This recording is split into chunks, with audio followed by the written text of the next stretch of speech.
생이 고단했고 뭔가의 목표에 쫓겼고 타인과의 비교 속에 살았던 사람은 후회가 많을 것 같아요. 그러니까 물질적인 건 필요가 없어요. 시시나 입히는 수위에는 주머니가 없다고 그러잖아요. 뭘 더 갖고 갈 수가 없으니까. 호스피스 병동에서 가장 먼저 하는 후회가 제 기억에 1번인가 2번에 바로 안녕하세요. 지식인사이드 구독자 여러분. 저는 전북대학교에서 법의학교실 교수로 있는 이호라고 합니다. 법의학자는 살아있는 사람들이 아니고 주검을 주로 상대하는 의사입니다.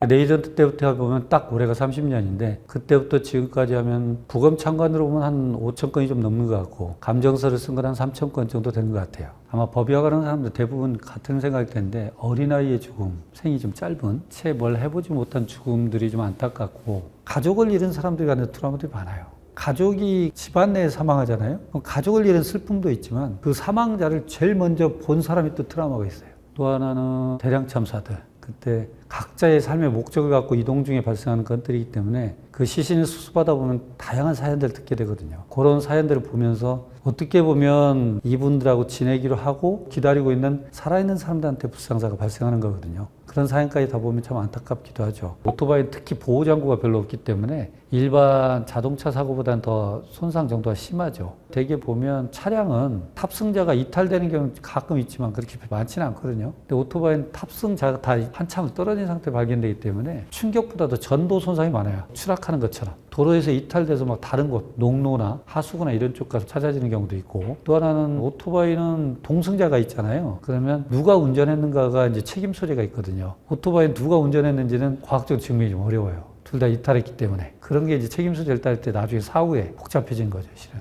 우리한테 주어진 그 매뉴얼들이 있어요. 그걸 지키면 크게 문제가 되진 않아요. 고속도로 내에서 빗길에서의 속도랄지, 앞차와의 거리랄지, 안전벨트를 맨달지, 그런 것들 있잖아요. 그 매뉴얼 지키면 돼요. 또 그 매뉴얼은 우리도 지켜야 되지만 반대로 제조회사도 그 매뉴얼을 좀 지켜줬으면 좋겠어요. 제대로 아파트를 짓는 것도 마찬가지고 우리가 지금까지 살아오면서 가졌던 경험들이 농축된 게 매뉴얼로 들어와 있거든요. 그걸 지키지 않으면 결국 또다시 반복된 사고가 있어요.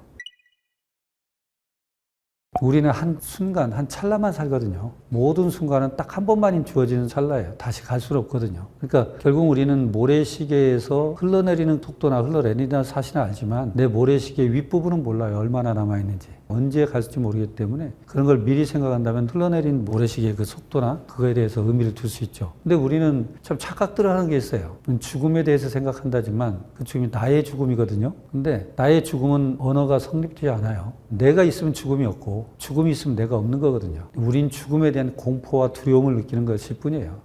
공포와 두려움이 먼저 살아간 사람들의 생을 보면 그렇게 막연히 생각하지 말고 누구나 죽어가는 보편적인 진리니까 그런 걸 한번 생각해 본다는 것에 의미를 둬야죠. 두려움과 공포의 대상은 아니에요. 제가 요즘 김경일 교수님이 하신 방송에서 제가 느낀 건데 2차 세계대전 때 아우슈비츠 수용소에 수많은 사람이 가서 생존한 사람이 있고 그 중간에 생을 포기하고 죽어간 사람도 있죠. 가스실에 걸려가서 죽은 사람도 있지만 스스로 삶을 포기한 사람도 많았다고 그래요. 근데 그 사람들은 왜 그랬을까를 그렇게 몰랐었는데 생존한 사람은 왜 생존했을까를 찾았다는 거예요. 보니까 이 수용소에 들어오기 전에 가진 고초와 인내와 많은 시련을 겪고 그 강인함을 가진 사람이 생존한 게 아니고 아주 행복했던 시간이 많았던 사람, 사랑을 많이 받았던 사람, 이 사람들이 마지막까지 생존했다는 것을 최근에 찾아냈대요. 그래서 고통 앞에 행복 마일리지가 많은 사람이 앞으로 다가올 두려움이나 공포도 이겨낼 수 있는 자신감을 주지 않을까? 그렇다면 생은 어차피 끝난다면 내가 인생을 살면서 관계의 행복함, 사랑을 많이 받았던 것들, 누군가한테 사랑을 줬던 충만함 이런 것들을 많이 겪은 사람은 죽음 앞에서도 초연할 수 있을 것 같아요. 근데 생이 고단했고 뭔가의 목표에 쫓겼고 타인과의 비교 속에 살았던 사람은 후회가 많을 것 같아요. 근데 죽음 또한 만나기 싫을 것 같아. 아직 채 해결하지 못한 것도 많고 아쉬움도 많은데 이걸 가기는 게 두렵지 않겠어요? 그냥 그걸로 전 죽음을 얘기할 수 있을 것 같아요. 호스피스 병동에서 가장 먼저 하는 후회가 제 기억에 1번인가 2번에 바로 내 아이들한테 사랑한다는 말을 많이 못했던 것, 내 아이들과 가깝게 많은 시간을 보내지 못했던 것들 이런 것들이라고 해요. 그러니까 나로 인해서 시작된 관계, 나하고 맺었던 관계 속에서 성실함을 보이지 못했고 솔직함을 주고받지 못한 것을 가장 후회하는 것 같으니까 거기서 배우면 되죠. 그렇게 살면 되죠. 뭐. 아끼지 마세요, 시간. 그러니까 물질적인 건 필요가 없어요. 누구 말대로 시시나 입히는 수위에는 주머니가 없다고 그러잖아요. 뭘 더 갖고 갈 수가 없으니까. 알렉산더도 죽을 때 나의 손을 관 밖으로 내 보이게 하라 그랬어요. 그 제왕마저도 손에 쥐고 가는 것이 없다는 걸 보여주고 싶어서. 내가 내 기억 속에서 갖고 있고 나를 기억하는 그 사람들의 기억만 서로 남는 거지. 제가 이제 삶을 살면서 두 가지를 얘기하거든요. 하나는 백미러예요. 하나는 내비게이션이고 백미러는 차를 타고 가면서 백미러 볼 일은 없죠. 단지 궁금했을 때 볼 뿐이죠. 그래서 백미러는 이미 지나온 길이기 때문에 반성의 의미가 아니고 후회의 의미가 있어요. 가끔은 내가 뭘 치지 않았을까 하고, 근데 후회의 의미로 쳐다볼 땐 전방을 놓치기 시작해요. 그래서 백미러를 너무 자주 보지 마라. 또 하나는 내비게이션이에요. 내비게이션은 잘못 들었잖아요. 그럼 왜 그랬냐고 묻지 않아요. 전혀 주저하지 않고 새로운 경로를 찾겠습니다. 그 두 가지만 생각하고 살아가면 좋겠어요. 저도 뭐 주검을 보니까 저의 죽음에 대한 생각도 안 할 수는 없죠. 우연한 어떤 사고는 피하고 싶고, 사고가 혹시 있더라도 내 가족들이 찾아보기 어려울 정도의 형태가 아니었으면 좋겠어요. 또 한 번 더 마음이 아프거든요. 영을 하거나 마지막 보낼 때 그 처참한 시신이 손괴된 모습을 보면 가족도 또 아파요. 그런 모습이 아니었으면 좋겠고, 두 번째는 사건으로 죽지는 않았으면 좋겠어요. 되도록이면 자연스러운 죽음이었으면 좋겠고, 가까운 사람들 지켜보는 과정에서 임종을 맞이하고 싶다. 법의학자들이 생각할 때는 그런 죽음을 보지 못하기 때문에 우리한테 올 때는 그런 죽음들은 오지 않아요. 그래서 어떤 검시의 대상이 되지 않는 자연스러운 죽음을 맞이하고 싶다, 뭐 그런 생각이죠.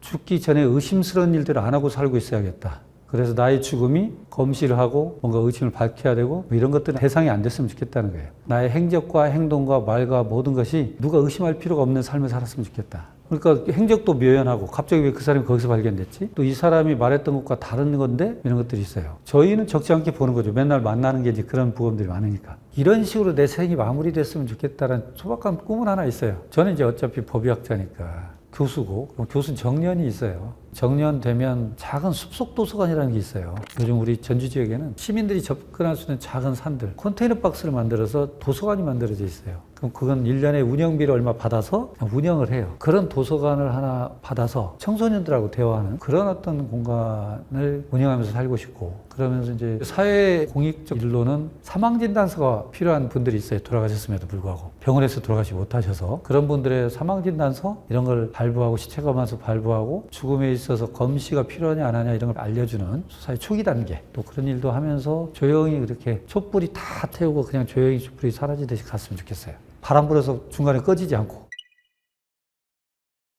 살아있는 상태, 아직 사망하지 않은 상태에서 부검 접수가 미리 됐죠. 그 사연은 학생이 고등학교 2학년 때 오토바이를 타고 가다가 넘어졌어요. 그래서 팔에 골절이 와서 금속고정, 쇠신 박는다고 하죠. 그걸 고2 때 했고, 또 이걸 제거를 해줘야 돼. 1년 정도 지나면. 제거하는 수술을 들어갔는데 깨어나지 못한 거죠. 수술 중에 갑자기 뇌출혈이 발생했다고 그러니까 아버지가 생각할 때는 그런 우연이 있을 수가 없잖아요. 팔에 대한 수술을 하는데. 지금 내 딸이 중환자실에 있는데 회생 가능성은 없어 보여요. 근데 아무래도 의료사고 같아. 근데 그 일반인들이 생각할 때는 병원은 기득권층이고, 그렇다면 수사기관도 같은 친밀한 관계가 아닐까? 라는 생각을 하니까 지역에서는 부검을 안 하고 싶은 거죠. 섬이니까. 그래서 미리 국립과학수사연구소에 검사를 통해서 이제 연락을 한 거예요. 그 검사가 이제 저한테 연락이 왔는데 아직 사망한 상태는 아니라고 해서 사망한 이후에 연락을 다시 달라. 그러고 이제 끊었다가 한 보름쯤 있다가 중환자실에서 사망했다. 부검 영장을 청구했으니 제주도로 와서 부검을 해달라. 그래서 내려간 거죠. 그래서 이제 제가 이제 영상의학과 교수한테 그 CT 사진을 그냥 저기로 줬어요. 아무 정보를 주지 않고. 그랬더니 뇌출혈이 없다고 그래요. 저희가 부검한 뇌에서도 뇌출혈 흔적을 찾을 수가 없고. 그렇다면 사인이 마취 이후에 깨어나지 못한 거니까 어떤 구체적 행위는 적시하지 못하겠지만 마취 중에 깨어나지 못한 것은 마취 연관 사망으로 봐야 된다라고 이제 감정서를 냈죠.